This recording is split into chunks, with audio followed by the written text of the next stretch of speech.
and respect principal, teachers, parents and all my dear friends. My name is Abdul Azim. Today is 15 August and we are celebrating Independence Day. At first I wish you all a very happy Independence Day. Independence Day is the very important day on history of India.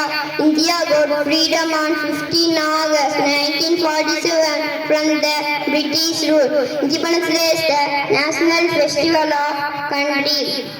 This year we are celebrating Independence Day, 76th Independence Day of our country. Many freedom fighters lost their lives to provide independence to India.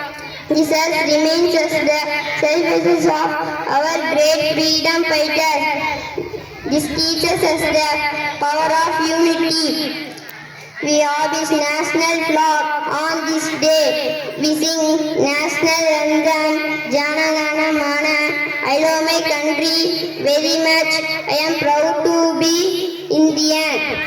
All Indians celebrating Independence Day.